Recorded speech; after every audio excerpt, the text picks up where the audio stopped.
Hey you all, welcome back. Y'all already know what it is. You see the title of this video. This is BET presents the Encore season 1 episode 4. So we pick up at dinner where we left off, and I'm going to sum up this scene real easily because it don't require all that. Aubrey has lost control, or actually she never had control. And I think in Aubrey's mind, she thought she was going to be the queen and all these little ducklings were going to follow behind her and quack, quack, quack, and they was going to shuck and jive and soft shoe. And when that didn't end up happening, all of a sudden, almost immediately, her attitude took a turn for the worse, because you hear her throughout this episode, in her one-on-ones and in her scenes where she's constantly complaining, talking about the experiment failed, I'm over it, I want to go home. Well, why don't you? Why don't you go home, Aubrey? No one wants you here. You're not being a good queen. You're MIA all the time. So why are you here? Except for the reason that everyone else is here, for a check. Because I don't know what else you're doing. You talking about you have a fan base. Well, your fan base ain't buying your damn records if you're putting out anything. So what are you doing here? You're wasting all your money on botched plastic surgery. So why are you here? Leave. Please, between you and Keely, y'all are getting on my damn nerves. So we see the twins in the hot tub, and they're basically saying that people are intimidated by them, which I can see that. I can see that Misha is intimidated by the twins, right? Misha's voice, she has a lot of work to do with that. She no longer looks the part, if you understand what I mean. She's rusty in a lot of areas that she shouldn't be rusty in. And so I would be willing to concede that Misha is intimidated by them. But then the twins lost me, because then they said, oh, well, I don't know why. I don't know what happened and why we became the villains of the household. Are you serious? I know you joking, because y'all are the ones running around making fun of people because of their ages. Right? You're an ageist. You all were the ones throwing up how much money your sister has in her bank account from writing one measly song. You all the ones who constantly have showboated and have highly praised yourselves. Now, let me say this. The twins are talented, and we are beginning to get a glimpse of that. We saw that in the last episode, and we're seeing that in this episode. But just because you're talented, it doesn't give you the right to disrespect people, right? Let your talent lead the way. We don't have to question whether Michael Jackson was talented. We don't have to question whether Beyonce's talented. We don't have to question if Prince is talented, or Denzel Washington, or Angela Bassett. They are talented. Let your works speak for themselves. So, and then they even cut to a scene, a one-on-one with Fallon, and she was saying how Misha wasn't talented. And it was like, what? What did I say? That's why you're the villain. Because of what you say. And I'm all for directness. Like, I am totally not here for political correctness. That's a different conversation for a different day. I am for you saying what you have to say. It doesn't mean you have to say it in a nasty way, and it doesn't mean you have to be rude. I found it very interesting as well that the twins, they're over Aubrey, right? They said they see that she's out for herself, which really was because that white woman yelled at you.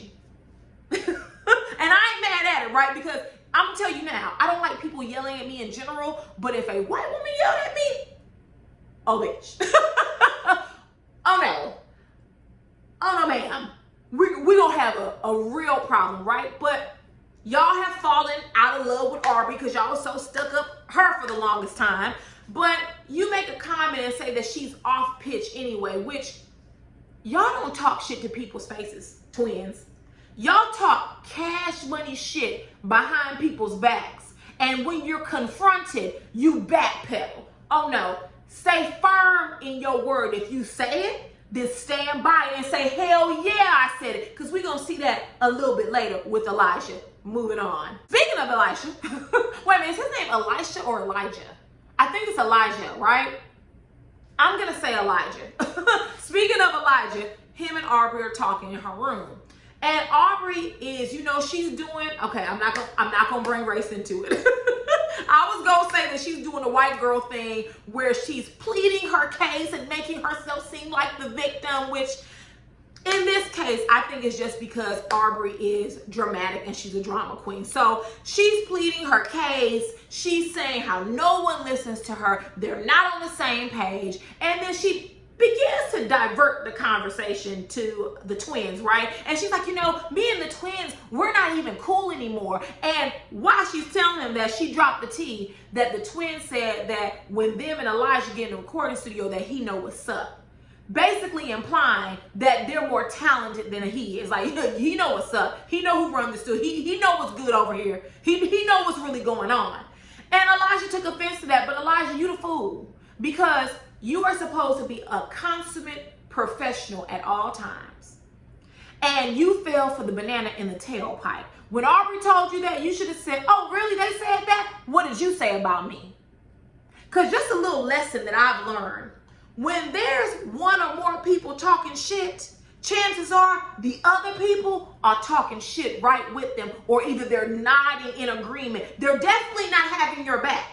So if the twins were so comfortable to tell Aubrey that, what did Aubrey say or do in response? That's what you should have asked her, but you didn't. You began to brag about how I got a number one. They don't have a number one. I'm just saying, they say they have it, but I don't see it. I've had 3 or 4 songs in the top 5, whatever he said, the top 3.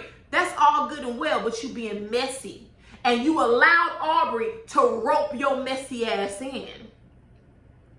And you shouldn't have done that. You should have been a professional and say, oh, really, they said that? What'd you say? See how you turn that conversation around? And then watch Aubrey stutter and stammer and yammer. Moving on. Next, we see Keely.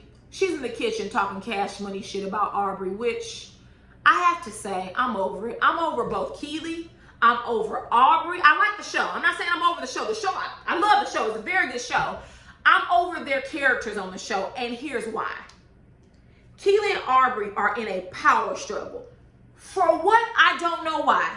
Aubrey has no control as the queen. Keely don't do a damn thing besides gulp down wine every day. I wouldn't be surprised if it was box wine. And they're not doing anything. Throughout this episode, you hear Keely talking about herself as if she's done something. You and Aubrey are the same. Y'all ain't doing shit. Aubrey had a poster board that you would show at an 8th grader science fair. But she didn't do anything. So I don't know what this power struggle, I don't even know why it exists, but she's talking shit. And, you know, Irish is like, Keely talks shit about Aubrey all the time. She talks about everyone behind their backs. Anyone who will listen, she'll tell you a different narrative. She'll give you a different narrative. And you can see that. Keely has, I told y'all she was a mole. I'm telling you, I just believe that Keely is there just to keep the drama going. And this is Exhibit A. Aubrey hears her and she walks in the kitchen and cusses the fool out of Keely. And what did Keely do? What did Keely do? She sat back and said nothing. After Aubrey was done cussing her out and Aubrey left, Keely resumed talking shit about Aubrey. She's just there to stir the pot. This whole creative director, I was Nivea to the bullshit. Nivea was cracking up and that was me. Like, y'all two arguing and cussing each other. Well, Aubrey cussed Keely out. What y'all doing it for? Keely, you're supposed to be a creative director and you haven't done anything. You're talking bad about Aubrey, but what have you done? Show and prove. Moving on. I'm so tired of them two heifers arguing. So the next day, the ladies meet with Casitas World, which you all...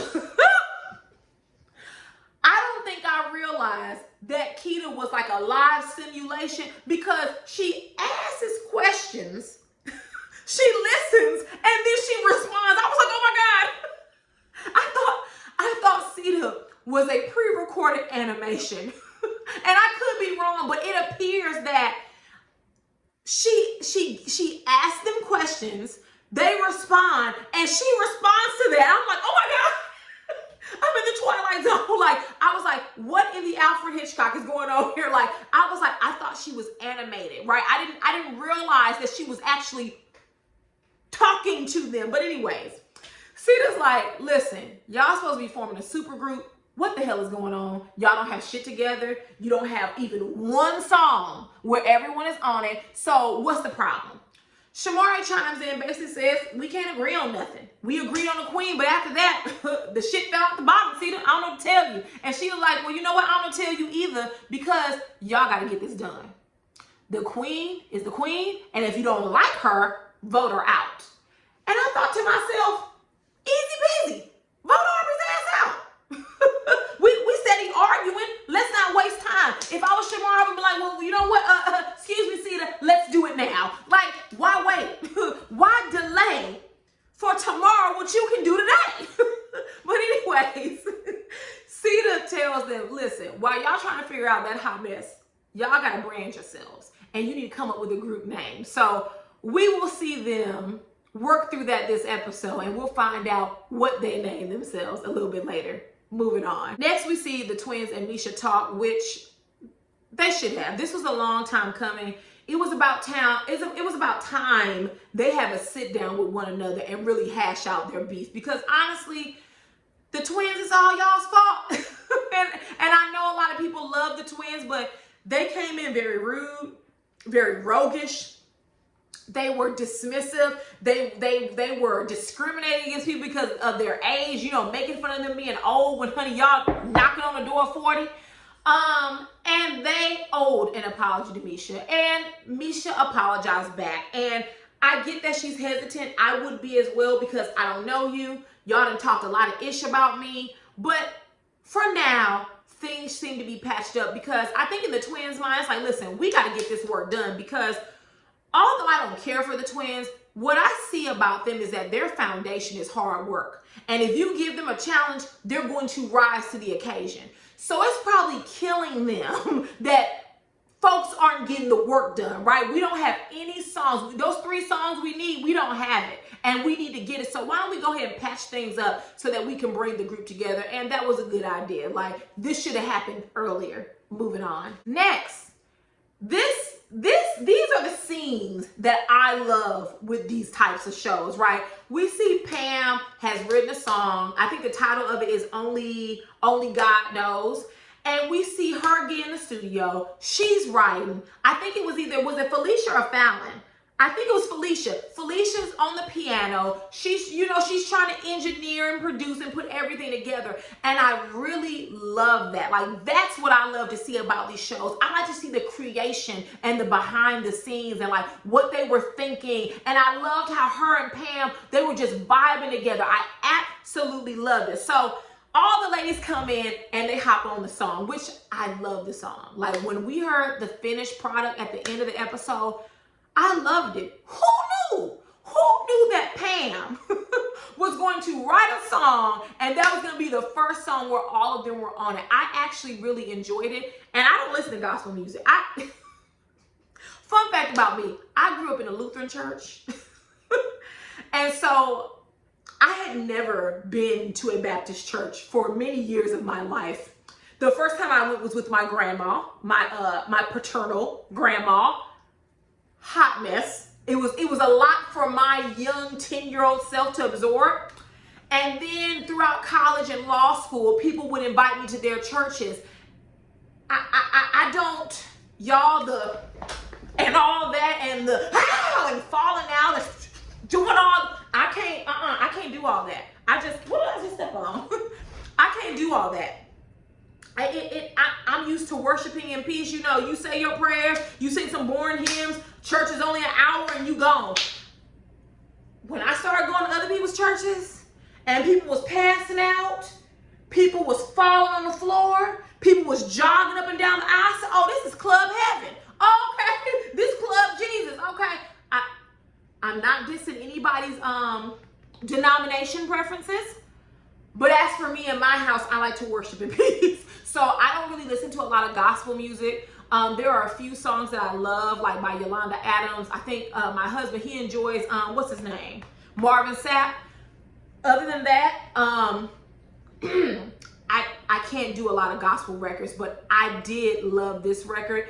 it put me in the mind of the Stacey Orico song. If you guys don't know who Stacey Orico is, look her up. Back in the early 2000s, she had a song called I Think There's Gotta Be More. I absolutely used to love that song. And this song put me in that space. It didn't feel too churchy to me. And I just loved it. So Shamari got on it. She killed it. When Shamari is not overdoing it, she has a very powerful voice and it's very beautiful. She killed it. It gave me goosebumps. Nivea did cool. Misha didn't sound bad. Misha is off pitch, and I'm not sure why their vocal coach Cinnamon hasn't come in earlier and hasn't been with them practicing. Maybe she has and they just didn't show it, but Misha needs help with her vocal cord. She's off pitch, but she sounded good for Misha. Aubrey, she didn't hop on the record right away because she said her fan base don't want to hear it. And I'll ask the question again: what fan base? What records they buying? What singles they buying, Aubrey? Because I just don't see it. And then Pam, she gets emotional as she talks about the song and how God has delivered her. And you know what, y'all? This is how I feel about it. There's so many different spiritual practices throughout the world. There's so many different religions, denominations. Who are we to judge Pam, right? Because we say that about everyone else. Don't judge. But yet we've sat up here and we judge Pam, right? Because she's a Christian. And that's not fair. That's not fair either. And so if Pamela feels that she lives a more peaceful life and a more loving life because of God, then so be it. I'm not going to be one to judge it. Moving on. So next we see Keely has set up a meeting with their choreographer, Aaliyah. And baby, they sit their behinds down on the couch, and 2 seconds later, here comes Aubrey barging in with her poster board that she got from the 8th grade science fair. Now, I will say this. Aubrey seems to be more organized than Keely, because Keely was like, oh, I'm just going to discuss the songs we need choreo for. Well, what songs is that? Because we, as the viewers, we haven't seen any completed music. So how can Aaliyah put together or choreograph a routine when you ain't got nothing and you came in there with a cup of coffee? At least Aubrey has some type of visual presentation, but you had nothing. And once again, Keely keeps saying that these girls are gonna see when you realize Aubrey's for herself, and I've always been there, I've always done X, Y, and Z. Keely, what have you done? The only thing you've been doing is talking shit and chewing bubble gum and drinking wine, honey. There's nothing else that we've seen. But anyway, Aaliyah asked Aubrey, okay, which songs are locked in and I could begin the routine for them? And she said Skeletons. And Shamari said, oh, not quite. Shamari said, no, I want to be on Skeletons and I'm going to be on the R&B song. Aubrey rebuts and says, well, no, I just think it's fine the way it is. And Shamari said, well, no. No, darling. I'll be on both. And Aubrey backed down and was like, okay, great, then be on both, that's fine. Aubrey was pissed. See, Shamari wasn't supposed to do all that. She wasn't supposed to, butt up against the queen of the house. And that's why Aubrey went missing, because how dare you talk back to her, right? We see the girls, they're in choreography. We see Nivea and Irish, everybody's in the studio, and where's Aubrey at? Even Pam asked her, are you going to go over there? Do you want to rehearse? And she's like, no. See, Aubrey is being passive aggressive. She's pissed off. So she's going to remove herself or withdraw herself from the situation. And honestly, Shamari, it's time to take a vote. See to where you at. It's time to get Aubrey's ass up out of that house. Moving on. Next, we see Elijah confront the twins about what Aubrey told him they said, which is that basically they're more talented. He know what's up. When we get in the writer's room, he in the chorus, so he know we the better of all of us, so let's not play. And the twins say they didn't say it. I don't believe it, right? And I don't believe it not because of Aubrey. I don't believe it because of their past behavior. See, this is what reputation is, ladies and gentlemen. You came in that house and you all were hell on wheels. You were rude, you were mean, you were nasty, and you denigrated several of the ladies and you dismissed them because in your mind they didn't have the perceived talent that you have. I don't believe you weren't talking shit about him. You've talked shit about Aubrey, and we saw it on camera. You all in the hot tub talking about she off pitch and she couldn't sing, but just the episode before, you were running and smooching up behind her. So which one is it? See, when you a real one, you can say, I like Aubrey, but Aubrey's pitch is a little off. Instead of saying, oh, Aubrey can sing, but now she's off pitch. So I completely, 100% believe that you was talking cash money shit about Elijah. But see, let me tell you what happened. Y'all thought about it. You knew that this is just a mere show. This is an experiment. When you leave this house, like y'all said, you're in writer's camp, you're producing, you're going to see Elijah and co-sign outside of the house. And you're going to have to deal with them in a professional environment outside the house. You may never see Aubrey all day again. Hell, we barely do. Right? This fan base she has ain't supporting her. So you probably won't see her again. But you'll see him again. And you knew better than to sit up there and tell the truth, which is that you said that bullshit. So you lied. And that was in your best interest to do it. So moving on. Next, we see them finishing up Only God Knows, which good for them because it's their only song with everybody on it. So they're waiting for Aubrey to get on. And Aubrey is where she's been this entire episode. She's been in bed. Either she's in bed, she's missing in action, or she refuses to participate. Either way, she's not there. And she comes down literally looking like she rolled up out of bed because she did. She gets in the studio and in true Aubrey fashion, her voice is cracking. It sounds rusty. She's off key. And even Elijah said, she said something like, I just need to feel it. He said, oh no, baby, you need to feel the notes, okay? Because you're off key. So she records her part and thank God, but I don't know how they're going to mix this because she sounded absolutely horrible. Her voice was cracking. She just, like Elijah said, some people had a spirit and she ain't one. He said, I didn't feel the Holy Ghost from her and neither did I. Moving on. So next we see Cinnamon, their vocal coach, has arrived because she wants to listen to the songs they have recorded, which, honey, where have you been? Because Misha and Irish needed you every day that they have been in the house. I was under the impression that she was going to be involved more. And maybe she has been, but it was edited out and we didn't see that. But baby, Misha, my name Misha, and Iris needed daily vocal coaching. That's how bad they have sounded. But anyways, Cinnamon listens to Only God Knows and she loves it. She even said, she said, what do the kids say nowadays? It's fire. And it was. It's a great song. Everybody worked really hard on it. Kudos to Pamela, kudos to Felicia and Elijah for pulling it together, and all the ladies who are featured. It's a very, very beautiful song. And who would have thunk it? Even Keely loved it. So who would have thunk it? She then listens to Skeletons. She likes the song, but she says that Aubrey's timing is off, which I've been saying since episode 1 that Aubrey can't sing. I don't know what happened. I don't remember. I'm trying to remember making the band. I don't know if I ever thought she was that good of a singer, but she was drama-filled and she was good for the show, right? So everybody constantly is still looking for Aubrey. She's not in the studio. She's not giving them direction, which at this point, y'all know how I feel. Vote her ass out, okay? Because I'm tired of hearing them complain. So Aubrey finally arrives, and when she does, she announces that they're going to have a party that night. And she says that her stomach hurts. She feels sick to her stomach and that she won't be there. So she's going to make Irish, of all people, the temporary queen.